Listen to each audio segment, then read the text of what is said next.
Antara ciri wali Allah itu asyafaqah alal khalqi kullihim, punya empati, punya kasih sayang ke semua makhluk. Bahwa takdir kita ada perbedaan itu ya wajar, tapi bahwa definisi itu nyata. Tadi beliau menyebut termasuk satu saudara atau satu komunitas dengan makhluk-makhluk Allah yang lain. Pernah suatu saat Nabi memuji ada seorang nakal itu, diterima tobatnya Allah karena di jalan ketemu anjing, kemudian ngasih minum anjing itu dan Allah mengampuni.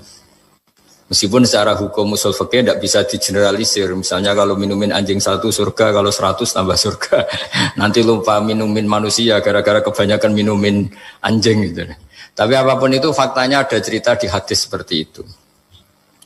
Kemudian menyangkut komunitas internasional yang beberapa diantaranya tentu beda agama, beda keyakinan. Saya mau membacakan cerita di kitab Ar-Risalah Al-Qushairiyah. Jadi saya hanya membantu referensi-referensi yang diajarkan guru-guru kita. Ar-Risalah Al-Qushairiyah adalah kitab kesayangan Mbah Maimun karena dulu mbah beliau dapat ijazah dari Sayyid Umar Sato, kakaknya Sayyid Abi Bakar Sato yang punya kitab I'anatul Talibin. Dan kitab itu dibawa ke Indonesia sampai ke saya sebagai murid beliau. Di antara yang disebut dalam Ar-Risalah Al-Qushairiyah ini Thariqatu Ahlil Ilm, kitab Ar-Risalah Al-Qushairiyah itu. Saya baca nasnya atau ibaratnya atau teksnya.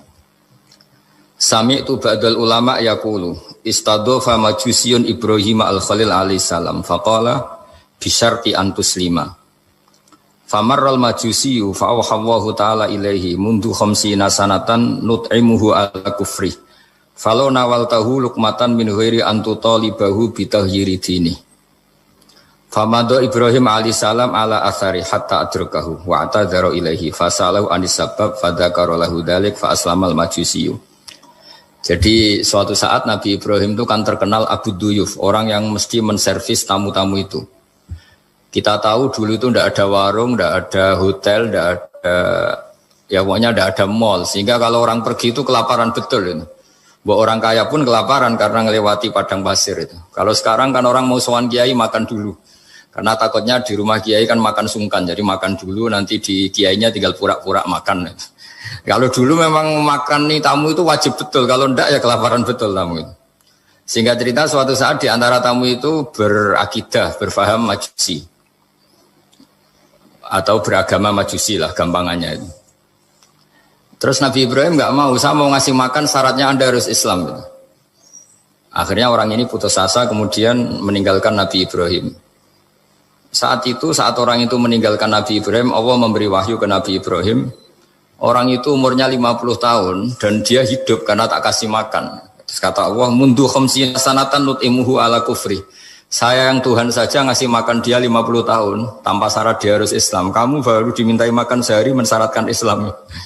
Walhasil terus Nabi Ibrahim ngejar orang Majusi itu terus monggo-monggo makan di rumah saya. Singkat cerita terus orang Majusi itu tanya kenapa Anda berubah pikiran. Terus Nabi Ibrahim cerita bahwa beliau ditegur Allah kemudian harus melakukan itu. Jadi cerita-cerita seperti itu banyak. Dulu kita dengar para kiai sering cerita ketika seorang Yahudi rumahnya diusir Amr bin As untuk pembangunan masjid. Ketika lapor ke Sayyidina Umar, masjid itu yang mengambil tanahnya orang Yahudi harus dikembalikan ke orang Yahudi. Dulu guru-guru kita juga sering cerita Sayyidina Ali itu pedangnya dicuri sama orang Yahudi. Ketika ketemu di pasar atau di jalan, kemudian Sayyidina Ali yakin itu pedangnya, dilaporkan ke Qadhi Syureh. Setelah itu Sayyidina Ali diminta buktinya apa, saksinya siapa kalau itu pedang Anda. Saksinya Hasan dan Husain. Tapi kata hakim, Sayyid Hasan Husain itu keluarga Anda, tidak sah jadi saksi. Zaman itu Sayyidina Ali masih berargumentasi, waqad qala Rasulullah sallallahu alaihi wasallam Hasanun wa Husainun sayyida syababi ahlil jannah. Tapi kata Imam Sureh tetap standar saksi itu tidak boleh dari keluarga. Singkat cerita, qadhinya itu pakai standar hukum usul fikih, al-qaulu qaulu sahibil yad. Yang dibenarkan adalah yang sekarang megang barang itu. Ketika enggak ada saksi, al-musaddaq yang dibenarkan al-qaulu qaulu sahibil yad. Yang dibenarkan ya yang megang barang itu. Singkat cerita dimenangkan oleh orang Yahudi tadi. Setelah dimenangkan Sayyidina Ali agak kecewa, masa seorang Amirul Mukminin sidang di pengadilan negeri kalah. Tapi orang Yahudi tadi akhirnya insaf, sadar sampai masuk Islam, sampai beliau ngendikan bihada taqumus sama wal ard, karena ini langit dan bumi berdiri karena keadilan itu. Jadi ini cerita-cerita referensi yang bisa menolong teman-teman siapapun berkomunitas internasional. Karena pikiran saya sederhana ya, al ilmu yurisul ahwal, ilmu itu melahirkan sikap. Jadi kalau kita punya referensi yang cukup tentang toleransi, insya Allah kita hidup di mana saja punya toleransi, karena toleransi itu juga ajaran agama. Di antara yang diceritakan para guru-guru kita adalah ketika Nabi mau dibunuh oleh orang namanya Daksur atau Duksur, siapa enggak tahu KTP-nya saya. Kiai-kiai kalau baca Daksur. Ketika beliau sedang santai di satu tempat, tahu-tahu ada orang yang mengambil pedangnya, kemudian bilang, "Mayyamna'uka minni ya Muhammad." Sekarang Anda sama saya berdua, siapa yang bisa menghalangi kamu? Nabi dengan rileks menghentikan Allah. Kemudian si Daksur ini gemetar, pedang jatuh. Kemudian diambil Nabi. Sekarang ya Daksur, "Mayyamna'uka minni," yang bisa menghalangi kamu siapa? Orang itu bilang, "La ahada," tidak siapapun. Nabi dengan gampangnya fa'afa'anhu, Nabi memaafkan. Padahal ini jenis harbi, jenis orang yang jelas punya niat bunuh. Terus artinya kita-kita yang ngaji di pesantren, saya ngaji di Mbah Maimun, punya Bapak Kiai Nur Salim, semuanya ngajarkan bahwa di mana-mana perang kekerasan itu ya karena kita diperangin. Udina lilladzina yuqatalun, karena kita diperangi kita boleh perang. Qatilul ladzina yuqatilunakum. Jadi yang boleh kita perangi ya zaman kayak kita dulu dijajah Belanda, dijajah Jepang zaman itu. Ketika sudah tidak ada penjajahan, ya alasan itu sudah hilang karena mereka tidak merangi kita. Jadi apa ya, perang ya ada konteks rasionalitasnya, damai juga ada konteks rasionalitasnya. Tapi karena kita punya tradisi referensi, teman-teman yang di Jerman tak bantu, tadi ada kitab Arisalah Al-Qushairiyah, terus ada beberapa cerita-cerita tadi kayak Daksur. Kalau ayatnya jelas ya, jelas qatilul ladzina yuqatilunakum wa in janahu lisalmi fajnah laha wa tawakkal 'ala Allah. Bahkan seperti yang diceritakan Profesor Quraisy tadi, yang sedang kita benci pun bisa saja suatu saat teman. Dalam surat Mumtahanah itu atau Mumtahinah ada ayat asawwau ayyaj'ala bainakum wa bainal ladzina ataitum minhum mawaddah. Bisa saja orang yang sekarang kamu benci suatu saat kamu cintai. Wallahu qadir, itu Allah Maha Kuasa. Dan tadi saya menambahkan yang dikatakan Profesor Quraisy tentang belajar. Dulu Nabi itu enggak puasa Asyura. Tapi ketika datang ke Medina, orang-orang Yahudi itu puasa Asyura. Coba tanyakan ke mereka, kenapa puasa tanggal 10? Terus mereka menjawab, Yaumun najawwahu fi Musa, itu hari yang Allah menyelamatkan Nabi Musa. Terus fa'amara bisyami, kemudian Nabi menyuruh sahabat puasa. Artinya dulu itu segampang itu hidup, itu sesuatu yang baik, apa, ya sudah ditiru. Meskipun kita tahu Nabi itu tentu mustaqil bil istihad. Nabi itu orang yang mandiri. Tapi memberi percontohan kita betapa gampangnya kita seperti itu. Dulu ada seorang Yahudiyah meminta sama Sayyidah Aisyah dan dikasih. Ketika dikasih dia mendoakan semoga kamu Aisyah selamat dari siksa kubur. Zaman itu Sayyidah Aisyah itu belum tahu tentang siksa kubur sehingga beliau engkar, enggak percaya. Tapi setelah Rasulullah datang dan diceritanin Nabi, oh iya siksa kubur itu ada. Dan semenjak itu Nabi selalu isti'adah minta perlindungan dari siksa kubur. Jadi dulu di komunitas-komunitas beda agama suatu yang benar ya dibenarkan. Makanya kaidah umum dalam interaksi antar agama itu la tusaddiquhum wa la tukadzibuhum, ya kamu jangan bilang iya, jangan-jangan enggak, ya jangan bilang tidak, jangan-jangan iya. Jadi aturan ilmunya jelas la tusaddiquhum wa la tukadzibuhum. Ya artinya sesuai referensi ilmu lah kira-kira begitu. Terus yang terakhir, ini saya mohon maaf sama komunitas di Jerman karena saya ini pura-puranya aja sibuk. Karena saya kira ini seberapa jam lagi saya ngajar ini. Nanti kalau saya tidak ngajar di sini yang ngundang agak-agak dosa. Jadi supaya sama-sama tidak dosa ini saya ya nuruti jenengan. Tapi ya karena saya ngajar ini juga yang datang orang macam-macam. Ada yang Kalimantan, Sumatera mau ngaji di sini. Ini seberapa jam lagi saya ngaji Sahih Muslim. Yang terakhir ini di halaman Kitabu Adabil Ulfa wal Ukhuwah halaman 285 dalam Ihya juz 2. Jadi kitab saya juz 2. Mungkin kalau beda cetakan yang jelas ikut Kitabu Adabil Ulfa wal Ukhuwah. Di sini diterangkan oleh Imam Ghazali dengan beberapa riwayat yang disebut al-jiranu salasatun. Bertetangga itu ada 3. Jarun lahu hakun wahid, ada tetangga yang punya hanya 1 hak. Wajarun lahu haqqani wajarun lahu salah satu hukukin. Terus beliau cerita yang punya 3 hak itu ya tetangga, ya seagama, ya masih ada hubungan kerabat. Yang punya 2 hak ya tetangga, ya seagama. Terus wa amal ladzi lahu hakun wahid fal jarul musyrik. Yang punya hak 1 itu tetangga yang beda agama. Jadi intinya tetap dikasih hak meskipun beda agama. Sampai diantaranya disebutkan juga di halaman 287. Imam Ghazali ngendikan beliau berfatwa dan beliau bercerita. Rawahu Umar bin Shu'aib an Nabi an Jaddih anin Nabi. Terus qala Mujahid kuntu inda Abdullah bin Umar wa ghulamun lahu yaslahu syatan. Faqala ya ghulam idza salakhta fabda bijarinal Yahudi. Abdullah bin Umar itu sedang memasak kambing atau itu pembantunya ini sedang nguliti kambing. Itu pesannya Abdullah bin Umar, ya ghulam idza salakhta fabda bijarinal Yahudi. Nanti jangan lupa tetangga kita yang Yahudi. Ini di Ihya halaman 287. Hanya cerita kebaikan. Jadi cerita-cerita perang itu ya karena kita diperangin, tapi ya kalau kita dibaikin ya baik, itu ajaran Islam. Hatta qala dzalika miraron. Faqala lahu lima taqulu hadza. Ini pembantunya juga enggak langsung menerima. Kenapa saking enggak mau nerimanya diulang-ulang lagi oleh Abdullah bin Umar. Faqala inna Rasulullah sallallahu alaihi wasallam lam yazal yusina bil jar hatta khashina annahu sayuwarrithu. Kenapa engkau melakukan itu ya Abdullah bin Umar? Terus beliau menjawab, Rasulullah itu selalu berpesan untuk berbuat baik sama tetangga. Tadi kita tahu kalau tetangga punya 3 hak, berarti seagama, ada hubungan kerabat, hakul jar, berarti 3. Ada yang seagama dan tidak punya hubungan kerabat, berarti punya 2 hak, yaitu 1 agama dan kerabat.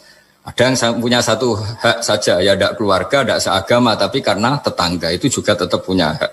Dan itu pun masuk kategori lam yazal yusina bil jar, termasuk orang-orang yang harus kita baikin. Ya kalau di Qur'annya kayak tadi ya, qatilul ladzina yuqatilunakum, boleh merangi ya yang merangi kita.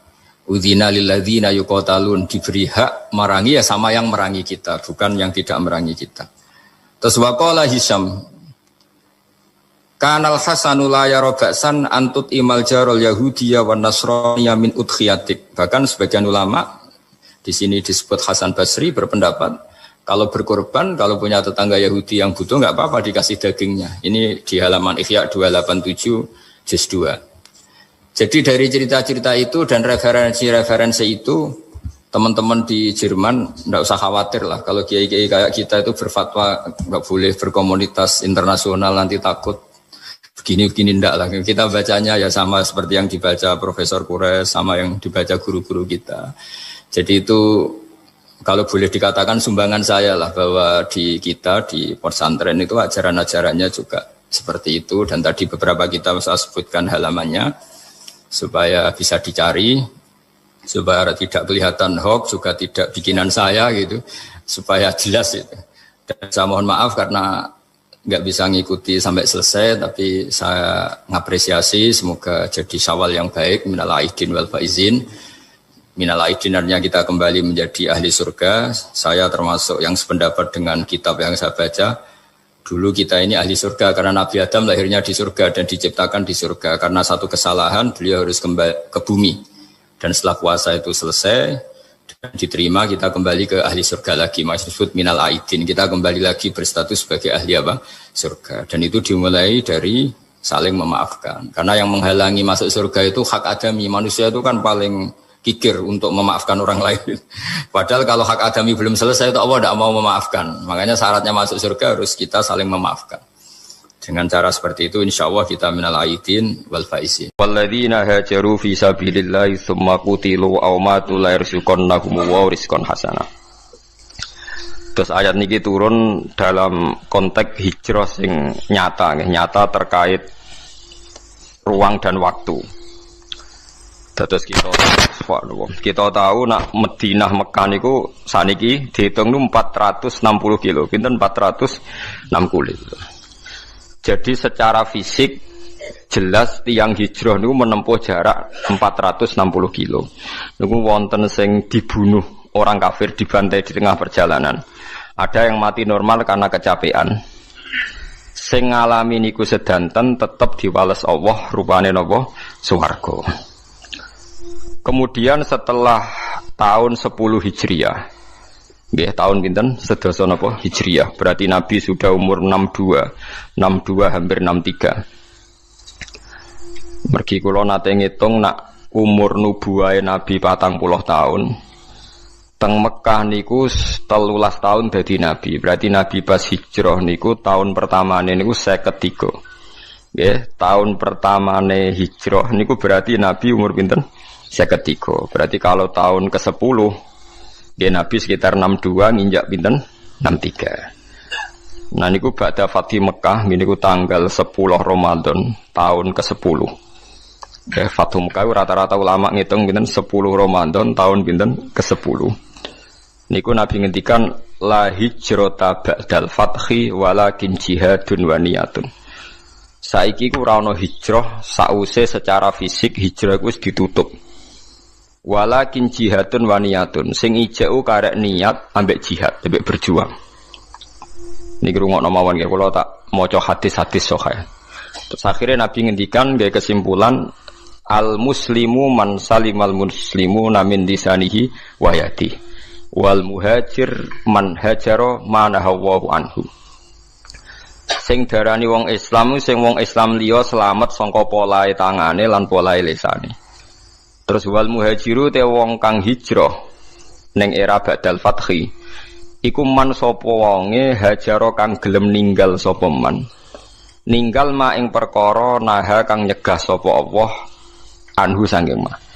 Terus sinten mawon sing ninggal barang maksiat niku berarti statusnya disebut napa muhajir. Kemanane muhajir ninggal asli manane nisbate fisik ya ninggal kota Mekah menuju kota napa Madinah. Berarti nak perilaku ge ninggal barang elek menuju barang napa apik. Lah niku setelah Fathu Mekah disebut wal muhajir man hajara manahawu anhu sing darani wong hijrah iku sing ninggal apa sing dilarang Allah. Pun niki riyen nggih terus niki dadi pengetahuan. Nah, kemudian ada masalah-masalah politik ya, masalah-masalah macam-macam. Kados sak mangke misalnya kula nate neliti biografi sing wonten teng Quran. Niki rungono tenan nggih. Zaman Nabi Sugeng itu selalu ada daerah-daerah sing disebut Ardisuk. Misalnya Usoyah, hari ini wonten daerah jenenge Usoyah, Zakwan, Ri'lan. Itu daerah-daerah sing dicap Nabi daerah buruk. Kemudian kalau era ulama-ulama Irak sing sakniki terkenal, itu ya dianggap Ardusuk. Kok Irak yang sekarang itu bekase Babylon sing dulu kota sihir. Wa ma unzila 'alal malakaini bi Babila napa Harut wa Marut. Terus macam-macam ya. Kemudian ulama itu khilaf, kalau Anda hidup di negara yang enggak prospek, boleh pindah. Di mana di tempat Anda pindah itu menjadi nyaman beribadah.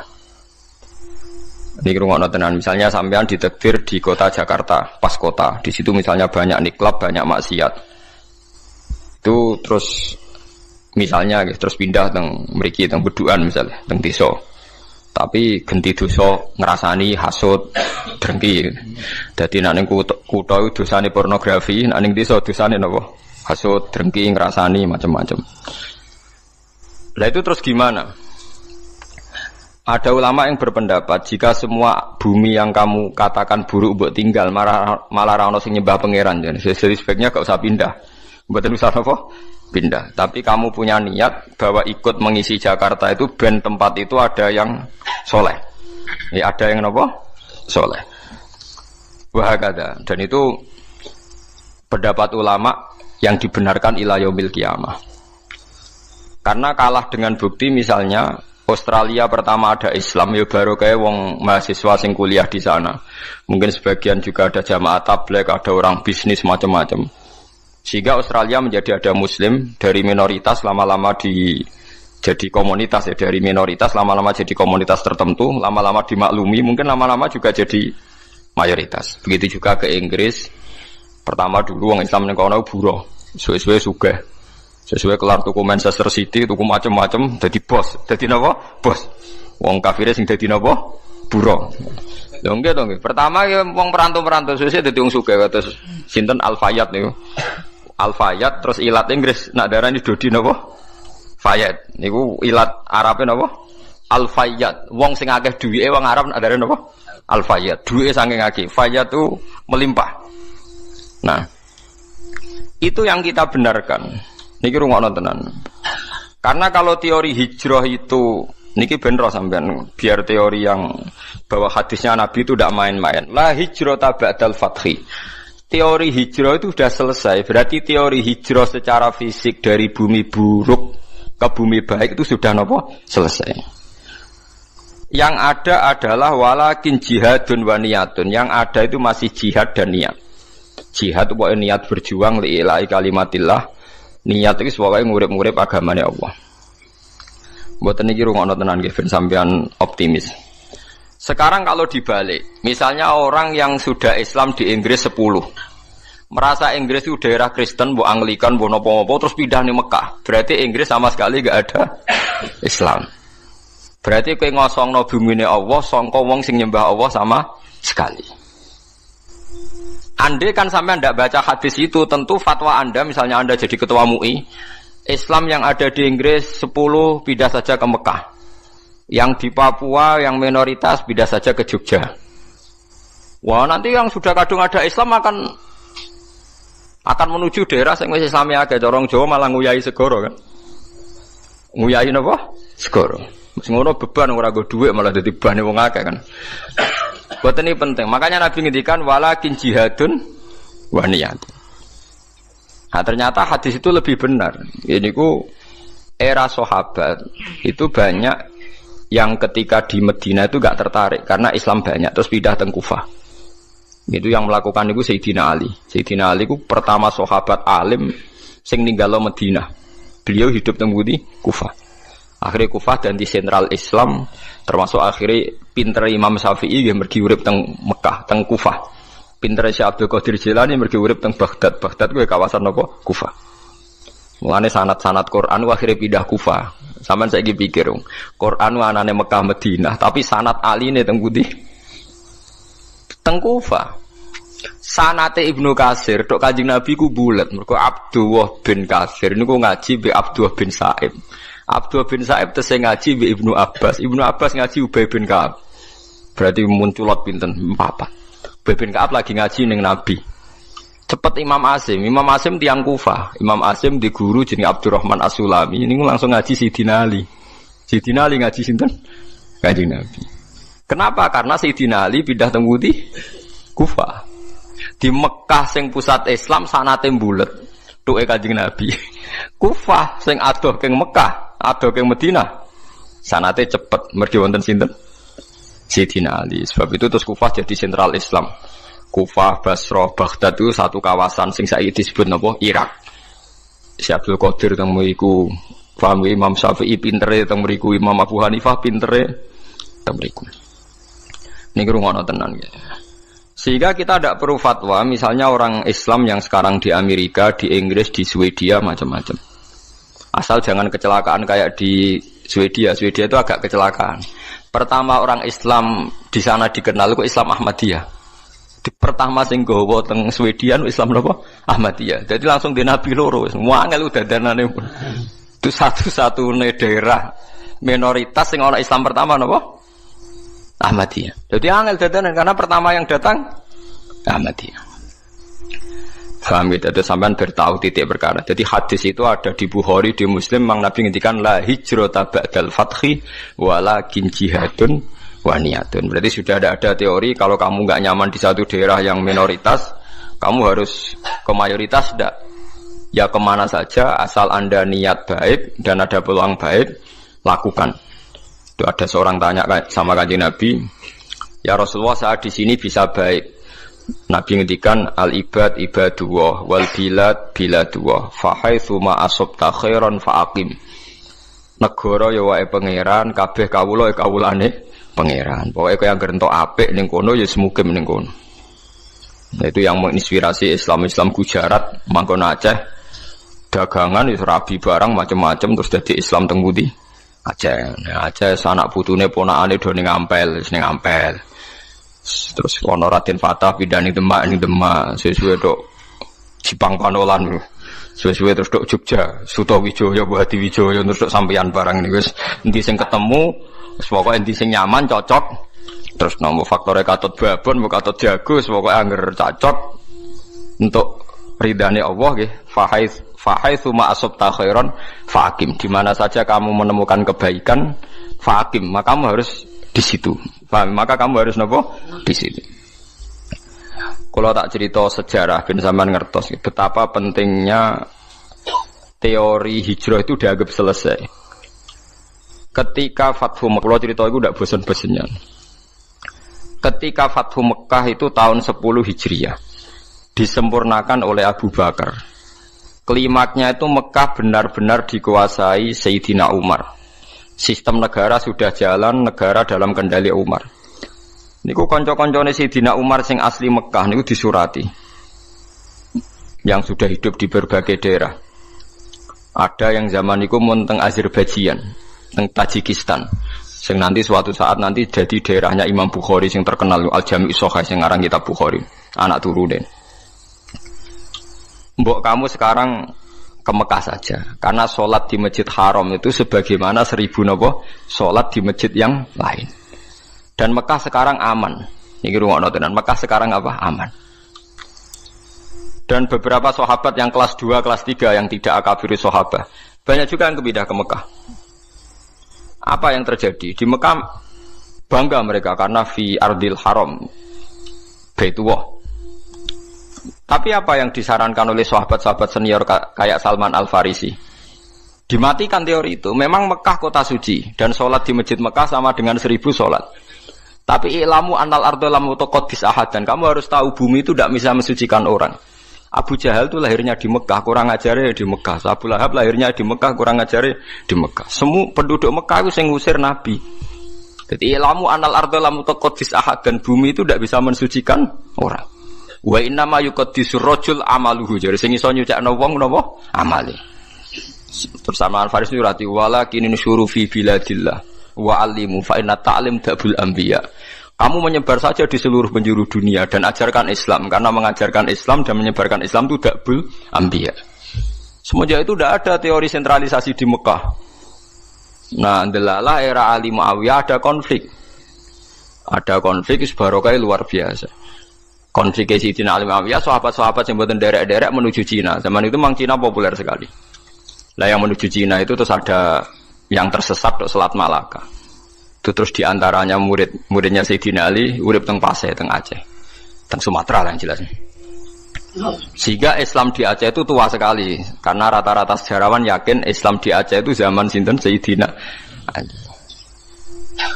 Jadi kue kuduro. Jadi artinya andai kan teori hijrah itu dipakai, tentu semua ini haram karena menuju bumi yang belum nyembah Allah. Paham ya? Andai kan teori hijrah itu dipakai, berarti perjalanan ini haram semua kan, dari Mekah Madinah malah menuju bumi yang belum menyembah Allah. Tapi kalau pakai teori Dabul Anbiya bahwa menyebarkan Islam itu watak para nabi, malah keinginan kita dari yang tidak ada menyembah Tuhan kita ke sana biar ada yang menyembah Tuhan. Ojo malah tahsilul hasil rebutan tongkat masjid itu malah perkara. Mulane kula anggere ngomong santri-santri kula ki ora usah urip ning Rembang. Ning Rembang wong alim pirang-pirang mesti mahjub. Ben dadi kiai ning Irian Jaya ta ning Papua, kan iso kiai ke level provinsi paham perkarane itu kan. Jangan-jangan kita sekarang dicoba pangeran hasud iku mergo gawane nguyahi segara. Paham ya tahsilul hasil.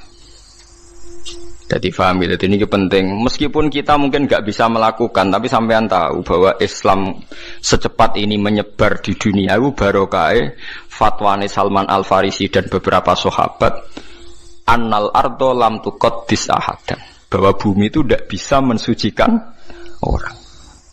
Bukti ini Abu Jahal lahir ning Mekah, uripe yo ning Mekah, kelakuane ora karu-karuan. Sing wong Madinah lahir ning Yasrib, pedalaman. Dadi sahabat napa Ansor. Semenjak itu sahabat itu gak pati fanatik urip ning Mekah. Mulai sahabat akabir sahabat ada yang hidup di Mekah. Mulate sanate Abdullah bin Kasir sing wong Mekah. Tuke Kanjeng Nabi dhisik Imam Asim sing uripe teng Kufah. Lha iku sirine kena apa Imam Asim uripe ning Kufah tapi luwih populer timbang qiraahe napa Ibnu Katsir. Mergo sanate luwih cepet tok Rasulullah sallallahu alaihi wasallam. Iku pangeran dadi kersane ngoten. Lah kowe ora ro karepe Imam Asim wong ndi ora ro.